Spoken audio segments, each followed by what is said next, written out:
হচ্ছে এখানে কি বলেছে দেখো, 12 দৈর্ঘ্য বিশিষ্ট AB আনুভূমিক সরলরেখার A ও B প্রান্তে L ও 12 দৈর্ঘ্য বিশিষ্ট রশির প্রান্তদ্বয় আবদ্ধ। তার মানে এখানে তোমাকে যে সিলিংটা, সেই সিলিংয়ের লেন্থটা হচ্ছে টোয়াইস L। সাপোজ এটা হচ্ছে আমার AB, এটা হচ্ছে আমার সিলিং, মানে এখান থেকে এই প্রান্ত থেকে আর এই প্রান্ত থেকে সুতা ঝোলানো হবে। তাহলে এখন দেখো কোন প্রান্ত থেকে কত দৈর্ঘ্যের সুতা ঝোলানো এখানে বলা আছে, এ প্রান্ত থেকে L দৈর্ঘ্যের এবং বি প্রান্ত থেকে 12 দৈর্ঘ্যের। তার মানে ব্যাপারটা কি, এই যে সিলিংটা এটার দৈর্ঘ্য 12, আবার আমি বি প্রান্ত থেকে যে সুতাটা ঝুলাবো সেটার দৈর্ঘ্য 12। হ্যাঁ, তাহলে এটা হচ্ছে 12, আর এই প্রান্ত থেকে যে সুতাটা ঝোলাবো সেটার দৈর্ঘ্য L। তাহলে আমি চিত্রটা মোটামুটি যদি শর্ত মেনে চলে তাহলে চিত্রটা একটু এইভাবে আঁকি, যে এইটা এখানে দিলাম। এখন মোটামুটি মনে হচ্ছে দেখো বন্ধুরা যে এইটা আসলে এটার মোটামুটি অর্ধেক, তাই না? মোটামুটি মনে হচ্ছে। আর এই বরাবর হচ্ছে যে আমার বস্তু W ওজন দিচ্ছে। তাহলে আমরা সেই W ওজনের এটা কি যদি পিছনের দিকে বাড়িয়ে দেই, হ্যাঁ আমার এটা অঙ্কন করতে হবে, পিছনের দিকে বাড়ালে সেটা D বিন্দুতে ছেদ করে, বর্ধিত অংশটা D বিন্দুতে ছেদ করে, এবং যেহেতু এটা উলম্ব এবং এটা আনুভূমিক তাহলে এই কোণটা কত ডিগ্রি হবে? 90 ডিগ্রি। এখন ঘটনা হচ্ছে এখানে দুটো অংশ, এই অংশটা T1 ধরলাম, এই অংশটার টান T2 ধরলাম। বুঝতে পারছো যেহেতু এখানে দুটো অংশ অসমান, তাহলে এই দুটো অংশের টানও কি হবে? অসমান হবে। এখন পরে এখানে যদি আমরা প্রথমত কি বল ত্রিভুজের বিপরীত সূত্র প্রয়োগ করার জন্য ফোর্সড অ্যাঙ্গেল খোঁজার চেষ্টা করবো, কিন্তু এখানে ফোর্সড অ্যাঙ্গেলটা আসলে বেসিক্যালি তুমি পাবে, ইচ্ছা করলে গঠন করতে পারবে। আমরা এরকম সিনারিও দেখেছিলাম যে আমি যদি এখান থেকে ধরলাম যে এই বাহু বরাবর আমার একটা ফোর্স আছে, মানে আই মিন এই বিন্দুটা যদি সি হয় তাহলে ডিসি বাহু বরাবর একটা ফোর্স, সিবি বাহু বরাবর একটা ফোর্স। আমি কিন্তু যদি T1 এর প্যারালাল করে এখানে একটা লাইন টানি তাহলেও হবে। কিন্তু ঘটনা হচ্ছে ঠিক আছে ফোর্সড ট্রায়াঙ্গেল গঠিত হলো, কিন্তু ফোর্সড ট্রায়াঙ্গেল গঠিত হলেও আমি যদি সেই ট্রায়াঙ্গেলের সবগুলো বাহুর দৈর্ঘ্যই না বের করতে পারলাম তাহলে কিন্তু ফোর্সড ট্রায়াঙ্গেল বের করে আমার কোনোই গাণিতিক সুবিধা আমি ওখান থেকে আদায় করতে পারবো না। সো এখান থেকে হয়তো বের করতে পারবো, কিন্তু সেটা আসলে আমার গাণিতিক সুবিধার চেয়ে অনেক বেশি অসুবিধার কারণ হয়ে দাঁড়াবে। সো এই অঙ্কটা আমরা বেসিক্যালি আমরা এখন কিভাবে করতে পারি, তাহলে আমরা যখন দেখেছিলাম যে এটা ফার্স্টে আমরা বলে নিয়েছিলাম যে সবার প্রথমে আমরা ট্রাই করবো ফোর্সড ট্রায়াঙ্গেল দিয়ে বা বল ত্রিভুজের বিপরীত সূত্র অ্যাপ্লাই করার চেষ্টা করবো। সেটাতে ব্যর্থ হলে আমরা তখন যেটা করব, দুইটা অপশন আমাদের হাতে থাকবে। একটা হচ্ছে যে ভারসাম্যের শর্ত অ্যাপ্লাই করে করা অথবা লামির উপপাদ্য অ্যাপ্লাই করে করা। তো এখানে ভারসাম্যের শর্তের ক্ষেত্রে আবার তোমাকে এই জিনিসটা বলেছিলাম যে তিনটা ফোর্সের মধ্যে যদি দুইটা ফোর্সের মান সমান হয় তাহলে তুমি সেখানে ভারসাম্যের শর্তে অ্যাপ্লাই করলে বেশি গাণিতিক সুবিধা পাবে। তো এখানে কিন্তু তিনটা ফোর্স আলাদা আলাদা, T1 T2 W। সো এখানে ভারসাম্যের শর্ত না, আমরা সরাসরি লামির উপপাদ্যটা প্রথমবারের মতো সুতার টানের অঙ্কে প্রয়োগ করে অঙ্কটা সমাধান করতে যাচ্ছি। আর লামির উপপাদ্য আসলে আমরা গতদিনও তোমরা দেখেছিলে প্রয়োগ করেছিলাম, কিন্তু সেখানে ত্রিভুজের 4 বিন্দু সংক্রান্ত অঙ্ক নিয়ে যে অঙ্কগুলো ছিল সেগুলোতে, বাট সুতার টানের অঙ্কে প্রথমবারের মতো আমরা করছি। তাহলে প্রথমে তিনটা ফোর্সের মধ্যবর্তী অ্যাঙ্গেলগুলো আমি সুন্দর করে চিহ্নিত করতে চাই। এইটা একটা অ্যাঙ্গেল, এই দুইটা ফোর্স, এটা একটা অ্যাঙ্গেল, এই দুইটা ফোর্সের মধ্যে, আর এইটা একটা অ্যাঙ্গেল। দেখো বন্ধুরা আমরা তিনটা ফোর্স এর মধ্যবর্তী তিনটা অ্যাঙ্গেলকে চিহ্নিত করলাম। এটা হচ্ছে যে আমার সি বিন্দু। তাহলে পরে এখন যদি আমি এখানে লামির উপপাদ্যটা প্রয়োগ করি তাহলে কি লিখতে পারবো? দেখো লামির উপপাদ্য অনুসারে, তাহলে দেখো আমরা যখন W নিব, W divided by sine T1 আর T2 এর মধ্যবর্তী অ্যাঙ্গেলটা, সবাই দেখো T1 আর T2 এর মধ্যবর্তী অ্যাঙ্গেলটা হচ্ছে যে উপরের অ্যাঙ্গেলটা, যেটাকে আমরা সরাসরি মূল ত্রিভুজের অ্যাঙ্গেল সি বলতে পারি। তাহলে sine C equal to T1 divided by কি বলবো, এটা মন দিয়ে খেয়াল করো, T1 ডিভাইডেড বাই সাইন। দেখো T1 নিলে আমার কাকার মধ্যবর্তী কোণ নিতে হবে W, আর T2 সেই কোণটা হচ্ছে এই লাল কোণটা। এখন মজার ব্যাপার হচ্ছে এই কোণটাকে আমরা ত্রিভুজের ইন্টারনাল অ্যাঙ্গেলের সাথে সরাসরি রিলেট করে লিখতে চাই। বন্ধুরা এইখানে আমরা এই কাজটা করতে পারবো, কারণ কি তোমাকে ছোটবেলার একটা উপপাদ্যর কথা মনে করিয়ে দিই, যে মনে করো এটা হচ্ছে আমার ABC ত্রিভুজ। তাহলে বন্ধুরা দেখো আমরা কোনো একটা ত্রিভুজের যে কোনো বাহুকে যদি বর্ধিত করি তাহলে অপর বাহুর সাথে বাইরের দিকে যে কোণ উৎপন্ন করে সেই কোণটাকে বলা হয় ওই ত্রিভুজের একটা বহিস্থ কোণ। আর আমরা কি জানি যে একটা বহিস্থ কোণ হচ্ছে অন্তস্থ বিপরীত কোণ দ্বয়ের সমষ্টির সমান। আচ্ছা অন্তস্থ বিপরীত কোণ বলতে কি বোঝানো হয়, যে এই বহিস্থ কোণের করসপন্ডিং সাথের যে অন্তস্থ কোণটা সেটা হচ্ছে এই সবুজ কালার দিয়ে যেটুকু চিহ্নিত করেছি সেই কোণটা, আই মিন বি। তার মানে এইটার আরো দুইটা অন্তস্থ কোণ আছে, একটা হচ্ছে এইটা, একটা হচ্ছে এইটা, কিন্তু এই বহিস্থ কোণের সাপেক্ষে এই কোণটাকে অন্তস্থ বিপরীত কোণ বলা হয়। সো অন্তস্থ বিপরীত কোণ দ্বয়ের সমষ্টি, আমি এখানে কত প্লাস কত ইকুয়াল টু এই কোণটা লেখা যাবে। এই কোণের মান বেসিক্যালি কত হবে জানো? A plus C. এটা কিন্তু আমাদের একটা উপপাদ্য ছিল, আমরা ছোটবেলায় সেটা শিখেছি। তাহলে পরে দেখো এই বহিস্থ কোণটাকে আমি এই ত্রিভুজের দুইটা ইন্টারনাল অ্যাঙ্গেলের সামেশন বলতে পারবো। কোন দুইটা ইন্টারনাল অ্যাঙ্গেল?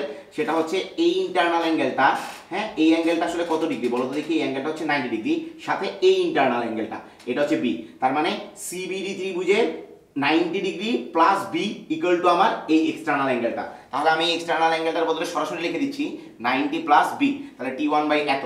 একইভাবে দেখো বন্ধুরা একদম সিমিলার কনসেপ্ট, যে T2 বাই সাইন যে অ্যাঙ্গেলটা নিতে হবে, প্রথমে অ্যাঙ্গেলটার দিকে তাকাও, তোমার মাথায় চলে আসবে এখানে কি বসাতে হবে। তাহলে T2 নিলে আমার নিতে হবে এই অ্যাঙ্গেলটা। এই অ্যাঙ্গেলটা কোন ত্রিভুজের বহিস্থ কোণ বুঝতেই পারছো, এটা হচ্ছে এসিডি ত্রিভুজের বহিস্থ কোণ। সো অন্তস্থ বিপরীত কোণ হিসেবে আমার এখানে এ আসবে আর এই 90 ডিগ্রিটা আসবে। তাহলে পরে আমি এটাকে লিখতে পারি হচ্ছে 90 প্লাস এ। তাহলে কি দাঁড়াচ্ছে ব্যাপারটা, যে W by sine C equal to আমার চলে আসলো T1 সাইন 90 প্লাস বি মানে হচ্ছে cos B equal to T2 by cos A. তাহলে আমার টার্গেট ছিল কি বলো দেখি? আমার টার্গেট ছিল T1 আর T2 এর মান বের করা, যেটা অলমোস্ট হয়ে গেছে, পুরোপুরি হয়নি। দেখো T1 ইকুয়াল টু কত হবে তাহলে? W into cos B by sine C, আমি সরাসরি লিখলাম এই দুটাকে ব্যবহার করে। আর একইভাবে T2 ইকুয়াল টু কত আসবে বলো দেখি? T2 ইকুয়াল টু আসবে হচ্ছে W into cos A by sine C. এখন তাহলে লামের উপপাদ্য দিয়েও কিন্তু অঙ্ক অনেক সোজা, তাই না? এখন মজার ব্যাপারটা হচ্ছে অনেক সোজা ঠিক আছে, কিন্তু এখানে ক্যালকুলেশন আরও বাকি আছে। কেন ক্যালকুলেশন বাকি আছে? কারণ আমরা এই অনুপাতগুলো কোণ দিয়ে বলেছি, এই অনুপাতগুলো থেকে কোণ থেকে সরাসরি বাহুর মাধ্যমে এই অনুপাতগুলোর মান বের করে নিয়ে আসতে হবে। তাহলে বাহুর মাধ্যমে কোণ থেকে বাহুতে যাওয়ার জন্য বুঝতেই পারছো কস আছে সাইন আছে, তার মানে এখানে সাইন রুল কোসাইন রুল এগুলোর ব্যবহার করতে হবে। বেসিক্যালি আমরা এখানে কোসাইন রুল ব্যবহার করে এই কস বি কস এ সব কিছুর মান এখান থেকে বের করব। তাহলে এসব বন্ধুরা আমরা এই মানগুলি যদি বের করতে চাই, তাহলে আমরা দেখো প্রথমে আমরা cos a বলো, a এর বিপরীত কোণ, a কোণটা এটা, এটার বিপরীত বাহুর দৈর্ঘ্যটা, আচ্ছা এই দৈর্ঘ্যটা হচ্ছে l আর এই দৈর্ঘ্যটা কিন্তু টোয়াইস l, আমাদের কিন্তু কোশ্চেনে এটা বলে দেওয়া আছে। তাহলে a কোণের বিপরীত বাহু হচ্ছে টোয়াইস l, তাহলে আমার কি হবে? সাথে দুইটা স্কয়ার যোগফল মানে 12 square plus l square minus 12 square divided by 2 into 12 into L. তাহলে তোমরা এখান থেকে হিসাব করো বন্ধুরা, এটা একটা কাটা কেলে দেখো খুব সুন্দরভাবে এখানে মানটা থেকে যায় 1/4। তাহলে আমরা cos এর মান পেলাম। তারপরে এসো cos b। cos b এর মান কিভাবে পাবো? b এর বিপরীত বাহু কোনটা বলো? b এর বিপরীত বাহু হচ্ছে l, তার মানে l স্কয়ারটা বিয়োগ হবে। তাহলে কি দাঁড়াচ্ছে? 12 square plus 12 square minus l square divided by 2 into twice l into twice l। এবং হিসাব করো দেখো উপরে 7 হয় নিচে 8, সো এটা হচ্ছে যে 7/8। আচ্ছা আবার cos c এর মানে এসো, cos c এর মান যখন বের করবে এটা আলাদা করে করার কিছুই নেই, কারণ বন্ধুরা তোমরা খেয়াল করো যে আমাকে বলে দিয়েছে এই বাহুটাও টোয়াইস l, এই বাহুটাও টোয়াইস l, তার মানে এটা একটা সমদ্বিবাহু ত্রিভুজ, আর সমদ্বিবাহু ত্রিভুজের যে দুইটা বাহু সমান সেই দুইটা অ্যাঙ্গেলও কি হয়? সমান হয়। তাহলে পরে আমি কিন্তু বলতে পারি যে এই অ্যাঙ্গেলটা আর সি অ্যাঙ্গেলটা সমান, তার মানে cos এর মান যত cos c এর মান ততই। তার মানে cos c ইকুয়াল টু আমি সরাসরি বলতে পারবো cos a ইকুয়াল টু আমি সরাসরি বলতে পারবো 1/4। এখন মজার ব্যাপার হচ্ছে cos c দিয়ে কোনো কাজ নেই, দেখো cos a দরকার cos b দরকার, সো আমি দরকারি জিনিস আগেই বের করেছি, cos a ও বের করেছি cos b ও বের করেছি, কিন্তু cos c দরকার নেই, দরকার হচ্ছে আমার sin c। তাহলে সেই sin c বের করার জন্য বেসিক্যালি আমি cos c বের করেছি। তাহলে এখান থেকে sin c আমরা বের করবো আবার সূত্রের সাহায্যে।